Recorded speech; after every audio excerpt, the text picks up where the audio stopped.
శ్రీ సత్యసాయి జిల్లా హిందూపురం నియోజకవర్గంలో ఉద్రిక్తత ఏర్పడింది. వైసీపీ నేత చిలమత్తూరు ఎంపీపీ పురుషోత్తమరెడ్డితో పాటు పలువురు కార్యకర్తలపై దాడి జరిగింది. టీడీపీ నేతలే దాడులు చేసినట్టు చెబుతున్నారు వైసీపీ నేతలు. కార్లపై రాళ్లతో దాడులకు పాల్పడ్డట్టు చెబుతున్నారు. 2 కార్లు ధ్వంసమయ్యాయి. వైసీపీ నేత నవీన్ కు తీవ్ర గాయాలయ్యాయి.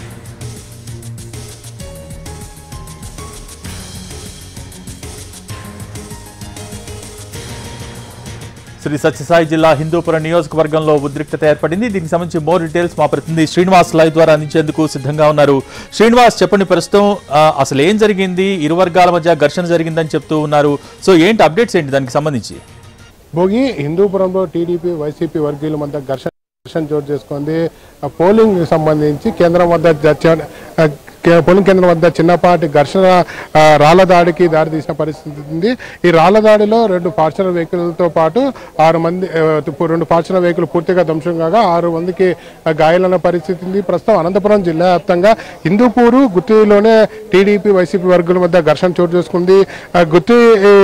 గుత్తి పోలింగ్ కేంద్రంలోకి గుమ్మూరు మంత్రి ఎవరైతే ఉన్నారో వైసీపీ టీడీపీ అభ్యర్థులకు సంబంధించిన కార్యకర్తలు లోపలిగడంతో అక్కడ ఘర్షణ వాతావరణం చోటు చేసుకుంది.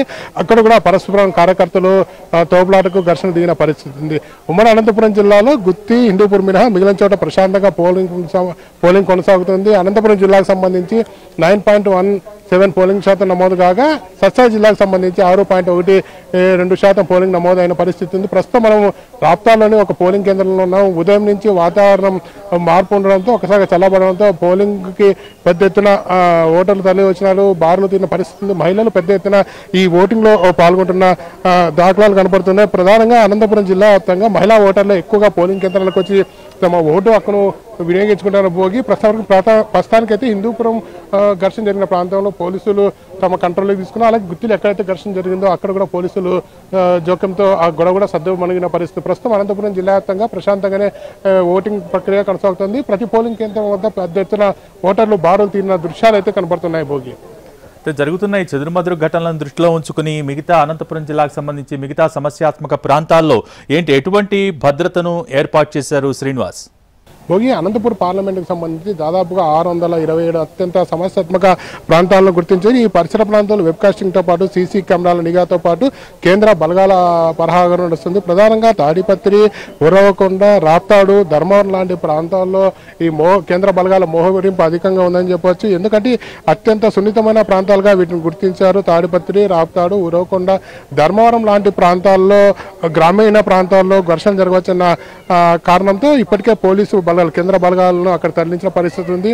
అత్యంత సమస్యాత్మకమైన ఏదైతే గుర్తించారో వాటి చోట వెబ్కాస్టింగ్తో పాటు మొత్తం సీసీ కెమెరా పర్యవేక్షణతో నడుస్తుంది. పోలింగ్ కేంద్రం వద్దకు ఎవరిని బయట వ్యక్తులు రానిచ్చలేదు. పాసులున్న వారిని మాత్రమే అలౌ చేస్తున్న పరిస్థితి ఉంది. ప్రతి ఒక్కరిని క్షుణ్ణంగా పరిశీలించిన అనంతరమే పోలింగ్ కేంద్రాలకు తరలిస్తున్నారు. ఎందుకంటే ఇప్పటికే ధర్మవరం నుంచి కేంద్ర బలగాల పహారా కావాలని చెప్పి అక్కడ ఉన్న అభ్యర్థి ఎలక్షన్ కమిషన్ రాసిన నేపథ్యంలో అక్కడ పోలీసులు పటిష్టమైన బందోబస్తు ఏర్పాటు చేసిన పరిస్థితి. అలాగే అనంతపురం పార్లమెంట్కి సంబంధించి తాడిపత్రి, రాప్తాల్ లాంటి ప్రాంతాల్లో చిన్నపాటి ఘర్షణలు కూడా పెద్ద ఘర్షణగా దారితీసే అవకాశం ఉన్నదో స్వయంగా డిఎస్పీ స్థాయి అధికారులు మొత్తం ఏదైతే భద్రతను పర్యవేక్షిస్తున్నారో వీళ్ళకి ఉన్న పైన ఎస్పీ అలాగే డిఐజీ కూడా ఏదైతే మొత్తం పోలింగ్ సరళిని ఎప్పటికప్పుడు కమాండ్ కంట్రోల్ రూమ్ నుంచి పర్యవేక్షిస్తున్న పరిస్థితి కనపడుతుంది. Bhogi, thank you Srinivas.